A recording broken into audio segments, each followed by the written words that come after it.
Counterattack with Greg Mescall on Water Polo Wednesday, another jam-packed episode, a lot of water polo going on. We start first, Santa Cruz de Tenerife, Spain, the Canary Islands, the site for the FINA World League Super Final action getting underway today for the USA Women's National Team as they were taking on Netherlands to open up all the competition.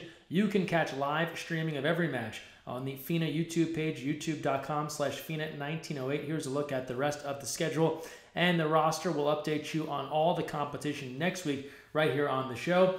From there, a member of Team USA taking some time off this fall, but had a heck of a summer. Maddie Musselman, she is a nominee for the AAU Sullivan Award, honoring some of the best amateur athletes around the country. Voting is open now. Make sure you cast your vote for Maddie. This weekend we'll be in Illinois for the Cap 7 Champions Cup, the 14 and under national championship event. Headed to the FMC Natatorium, a beautiful venue in Illinois. Make sure you follow at USAWP for live coverage all weekend. Also live stats of every match from 6/8 Sports. Go to 68scores.com to follow along, and we'll be sharing highlights of the championship matches next week right here on the show.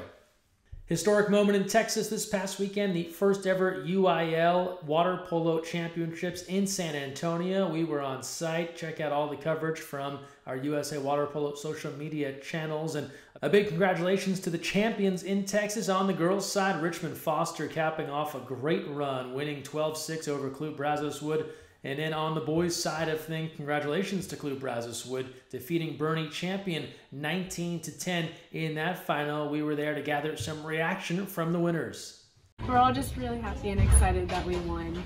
And we'll look back to this as like something we'll all remember and we all want to achieve throughout the rest of our high school. There's no other team that I would rather win state with than those guys right there. I mean, we've had freshmen that came in that we're expecting this year. Me and my best friend, Mason Potter, number 4, we've been expecting this for ages to come, and MVP Anthony Surrey has been there by our side since day one. We played 14U together in club, and from there we've just been building off of each other, improving our skills, and making sure that we're besting the other teams and where we could. There's no doubt at our UIL state championships, there's just a ton of excitement, but there's this extra level of energy in the room because this is historical.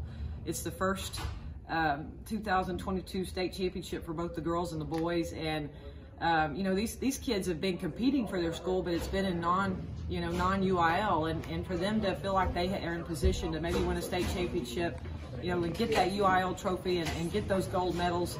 The energy is through the roof in here. Northeast ISD's been outstanding, awesome to, you know, open up the door, roll out the red carpet for these kids, and they've had a great experience. And from there, we go out to Hawaii. You won't be surprised to learn that Punahou continues their run of dominance, claiming the ILH title, the Hawaii State Championship. Over to Ohio for the second straight year. It's all Upper Arlington all the time as the Bears take the boys and girls finals. Congrats to UA. And last but not least, over to the Maryland prep scene where the Gilman School picks up the victory on the boys' side in a high-scoring affair. Now on to college water polo.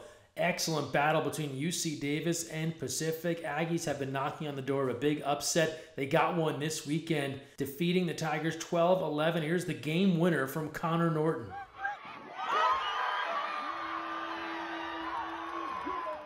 From there down to LA, USC and Stanford, two teams hoping to reach the NCAA tournament this year, and the Trojans outlast the Cardinal 19-15, no touchdowns.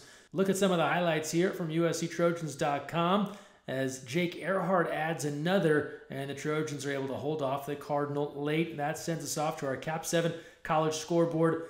Great battles across the country. You can tell we're getting towards the end of the season. A lot of close games. In Westwood, the Cal Bears erase a 3-goal deficit to win in overtime over UCLA 10-9.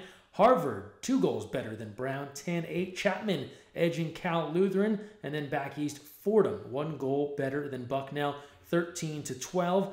Now on to our Anywave goal of the week. We go back to UCLA and Cal. Check out Evan Rosenfeld. Shot clock winding down. He goes no look. The professor on the N1 Mixtape Water Polo Tour connecting, but Cal would have the last word in that one.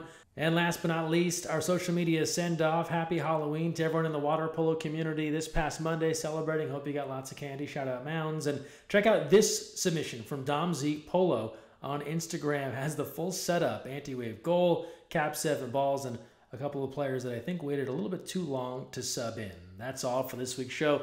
Thanks so much for joining us. Don't forget, when you're on the counterattack, look weak side.